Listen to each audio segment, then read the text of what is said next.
வணக்கம் நண்பா. MP birds form Tiruppur. இன்றைக்கி பார்த்தீங்கன்னா ஒரு கேஜி சேல்ஸ் வீடியோ தான் உங்களுக்கு போட போகிறோம். 1.5க்கு 2.5ன்னு சொல்லி ஈரோட்டிலேருந்து ஒரு கஸ்டமர் கூப்பிட்டு சார் எங்கள் காக்டெயில் ஆஃபரிங்னு வளர்க்குற மாதிரி கேஜி வேணும்னு கேட்டிருந்தாங்க. அதனால் ஒரு 5 கேஜி கேட்டிருந்தாங்க. 5 கேஜி ரெடி பண்ணிகிட்ருக்கோம். இதே மாதிரி யாருக்காச்சும் கேஜி பேர்ட்ஸு அதுக்கு ஒன்று அசரிஸு எதாவது தேவைப்பட்டால் எங்கள் எம்பி பேர்ட்ஸ் ஃபார்ம் காண்டாக்ட் பண்ணுங்கள். பெஸ்ட் ப்ரைஸில் பண்ணிக்கலாம். ஓகேங்களா?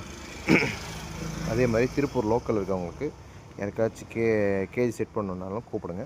வீட்டுக்கே நாங்கள் கேஜி பேர்ட்ஸ் எல்லாம் கொண்டு வந்து உங்களுக்கு எல்லாம் அரேஞ்ச் பண்ணி கொடுத்துட்டு எல்லாம் ரெடி பண்ணி கொடுப்போம். கேஜிக்கு உண்டான காஸ்ட்டை மட்டும் நாங்கள் வாங்கிக்குவோம். ஓகேங்களா? யாருக்காவது தேவைப்பட்டால் கண்டிப்பாக எங்களை காண்டாக்ட் பண்ணுங்கள். எம்பி பேர்ட்ஸ் ஃபார்மில் பெஸ்ட் ப்ரைஸாக உங்களுக்கு பண்ணி தருவோம். ஓகேங்களா? பாருங்கள், இன்றைக்கி ஈரோடு போகுது. இங்கேருந்து 1.5க்கு 2.5 கேஜி மொத்தம் 5 கேஜி இங்கேருந்து ஈரோடு பார்சல் அனுப்பிச்சிடுறோம். இந்த மாதிரி யாருக்காவது தேவைப்பட்டால் கண்டிப்பாக எங்கள் எம்பி பேர்ட்ஸ் ஃபார்ம் காண்டாக்ட் பண்ணுங்கள். பெஸ்ட்டாக பண்ணிக்கலாம். தேங்க்யூ நண்பா. எங்கள் சேனல் நிறைய பேர் பார்க்குறீங்க. கொஞ்சம் லைக் பண்ணுங்கள், ஷேர் பண்ணுங்கள், சப்ஸ்கிரைப் பண்ணுங்கள். எல்லாம் கொஞ்சம் சப்போர்ட் பண்ணுங்கள். சப்போர்ட் பண்ணால் தான் அடுத்தடுத்து நாங்கள் வீடியோ போடுவோம். ஓகே நண்பா, அடுத்து என்ன சேல்ஸுங்கிறது அப்டேட் பண்ணுற வீடியோ. தேங்க்யூ.